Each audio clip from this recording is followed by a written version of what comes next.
You know, folks, it truly is amazing that Donald Trump still has followers and supporters at this point in the game. This guy is absolutely disintegrating right in front of our faces, but he still has a group of people who's out there propping him up and looking to him for guidance. It's one of the craziest things that I've ever seen. This guy is so off the rails, so unhinged, and just falling apart at the seams, but yet people still view him as a symbol of strength, and they feel as though he has the solutions to their problems. My grandfather used to say, never pin your faith to another man's coattail. That was one of his favorite sayings. And I used to wonder, what's he mean by that? Well, now I've seen it in real time. I've saw them pin their faith to this man.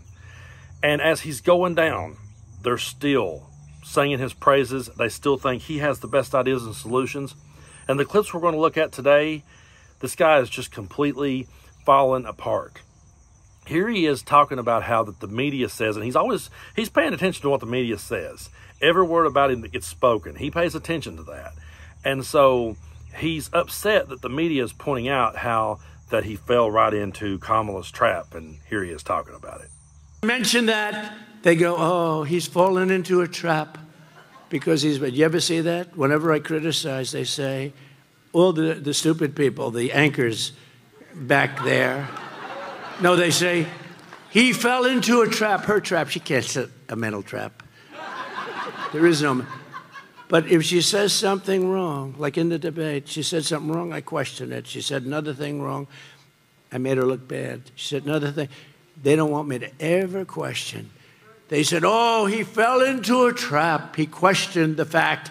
But see, that's just it. He did fall right into her trap. When she said, I'm going to do something that's never been done before, I'm going to encourage people to go to his rallies, and you'll see just how dark and depressing they are, and you'll see people starting to walk away. That broke him. That simple of a move absolutely broke the guy, and he's not been able to let it go. He can't quit talking about it. So when we say he's fell into a trap, he absolutely is, because here he is. He still can't quit picking at this. And he has to let everybody know people aren't leaving him. But if they do, he's going to wrap it up real quick. He's all over the place. Check it out. People that you see leaving, because nobody ever leaves. And when they do, I finish up quick, believe me. But I couldn't take pictures at the beginning. So I take them at the end sometimes. If I'm late, the plane gets late, you get delayed, lots of things happen. There's a little hurricane going on in Florida, as you know. And so what they do is they say, oh, please come up now at the end of my speech. I said, don't do that, because it looks like they're leaving, like your husband who owns this place. So people aren't leaving, but if they do, he's going to wrap it up real quick. How does that make sense? He's just literally tripping all over himself, and he's so obsessed with what everyone thinks of him. I remember years ago, I don't know if you guys remember this website. I don't even know if it still exists, but it was called Topics. It was spelled T-O-P-I-X. And people could go on this website and just start a forum, and they could talk about anybody. And they could do it under fake names. They didn't have to be held accountable for nothing. So that website came out, and back then I was playing in a bar band here in town. And we were playing at the biggest bar in town every weekend. And people started a thread about that bar and about us, and just ran our names in the dirt, you know. And I remember talking to the owner of the place, who was a good friend of mine, and he was like, listen, don't get up there on the microphone and start talking about it. Like, don't bring that into your act, because then you'll show that you've been rattled. They will see that you've been rattled by them, and they'll love it. So just walk up there on stage like nothing ever happened and play your music, and just let them talk, because they don't matter. He taught me that years ago. Donald Trump never got that message. He never learned that lesson. He can't quit paying attention to what people are saying, and he can't quit falling apart. And so when you're in the public eye, you're going to get critiqued. It's just part of life. You're going to get critiqued, and he can't stand to be, because he's so fragile. But we're going to keep rolling here, because, again, he's all over the place in these statements. In this next clip, he says that he didn't vote against the bill, the border bill. He could have. He does have that voice, but he wouldn't have. But he could have. Try to follow it. Bill that she talks about. You know, it's a fake bill. It was put in by the Democrats with a couple of Republicans that got duped and put before. Nobody wanted to vote. She said, I'm the one that talked them out. I wish I had that ability, that I was the one that said, don't vote for it. But I do have a certain say, but I would have never voted for that. So it was a fake bill. That's all he has to say, folks. He literally just has to say it was a fake bill. His followers will latch onto that and just repeat it like a mantra. It's one of the craziest things that I've ever seen. They never catch on, hey, this guy's playing us. Hey, he's already used that shtick. Hey, he's already called the news fake. He's already called everything else fake. So now he's calling the bills fake. The bill wasn't fake. He didn't want the bill to pass because he didn't want the problem to be solved, because he doesn't want to run on ideas and solutions. He wants to run on the fear, the paranoia, and the chaos that he creates. And in this next clip, I'm going to include some funny ones here at the end, because here he is talking about how no one knows what a phone app is. Yeah, he said this out loud. They have a phone app so that people can come into our country. These are smart immigrants, I guess, because most people don't have any idea what the hell a phone app is.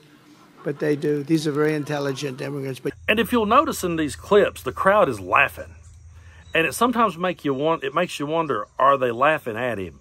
And I sometimes wonder how many people that actually goes to his rallies are really his supporters. Now, follow me on this one. Yeah, you see people walking away from him. Could it just be that those are people that went to see the spectacle? Because, I mean, if he came to town, I'd probably go. You know, I would probably go just to see the spectacle, not because I agreed with him, but I would probably go just to see what the spectacle was all about.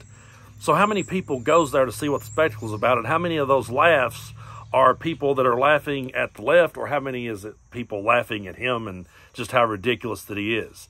And in this next clip, once again, every now and then, ever so often, he'll slip up and admit that he lost, and I love when he does. A bad election. We got more votes than anybody that ever ran for office. Think of it, more votes than any sitting president in the history of our country. We lost by just a little bit. Just a little bit. Now, before, when he said that he lost by a whisker, he later said that he was being sarcastic. So I'm sure that that's probably how he'll spin this one, that, oh, he was just being sarcastic. But I've always said that it was an election that he knew that he lost. I saved this clip here for last because it's just so funny and because I want to make a funny point about it. But in this last clip, he gets distracted, and it's by a fly. Take a look. There's a hat that's made that sells like crazy. Oh, there's a fly. Oh, I wonder where the fly came from. See, 2 years ago, I wouldn't have had a fly up here. You're changing rapidly, but we can't take it any longer. What is it about a fly? Do you realize how many times a fly has been part of our political conversation? Remember Barack Obama's dead fly moment where he killed a fly? Remember the fly landing on Mike Pence's head? And now a fly has distracted Donald Trump.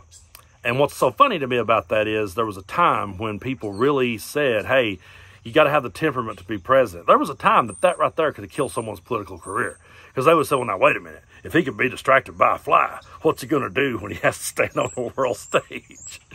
This guy is like, his whole act now is made up of him, woe is me, poor pitiful me.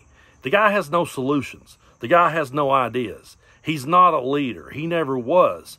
And he's disintegrating right in front of us. And as he goes down, his followers are cheering him on, too blind to see that it's the blind leading the blind. He can't lead them, and they can't lead themselves. He came in somehow. The one thing he did do, he was able to get into the mainstream political arena and hijack one of the main political parties in this country. And the reason he was able to hijack the Republican Party, it's the Republican Party's fault. Because they're the ones that ran out of ideas, and they're the ones that ran out of solutions, and they're the ones whose ideology was starting to become, and still is, becoming more and more irrelevant. I played a clip in a previous video. I won't make you guys sit through that one again, but J.D. Vance talked about how they had lost all the major institutions. They had lost everything. Yeah, you lost everything because your ideas are ancient and they're no longer relevant in today's world. Whether you like it or not, society is moving further and further. We're progressing, whether you want it to admit that or not. And so, yeah, your institutions are failing.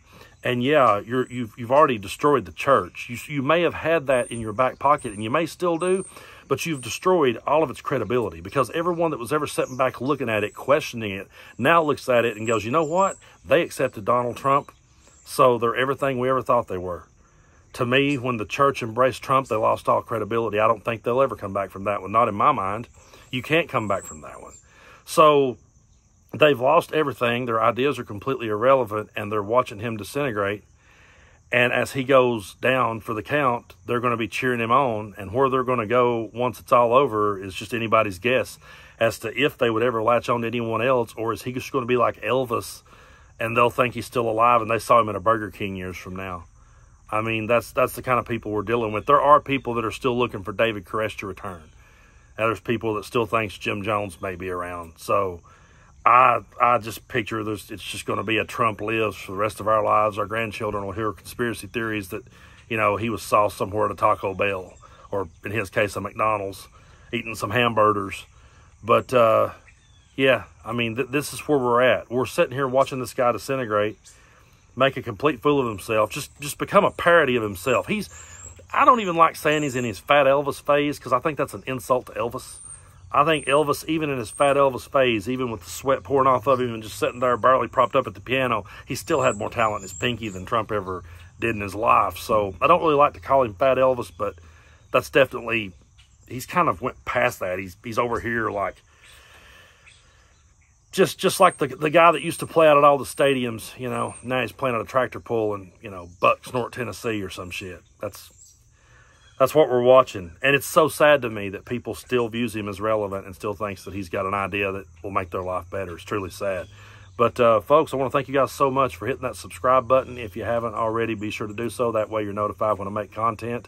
Be sure to go over and check us out on Patreon. We're going to be doing a lot of cool stuff over there. The link's in the description of this video. And to everyone on the East Coast, just hang in there and let's ride this thing out. There's been so much devastation around us. My heart goes out to everyone affected by by the hurricane and everything. There's towns around me underwater, and we're still trying to, you know, gather all the information and figure out what and all has happened in this part of the world. It's absolutely been crazy. I've been, you know, very fortunate here in my little corner that the only thing that happened to us was we lost electricity for a day.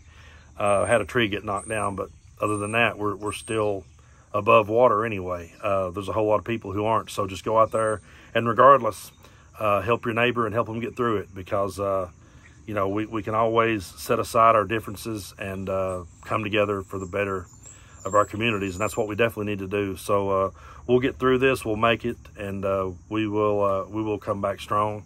I know we will, and we can get through this election and we can come through it strong. We're going to be picking up the pieces physically and, you know, figuratively for a long time to come. But I appreciate you guys so much for supporting what I do, and you guys have a great day.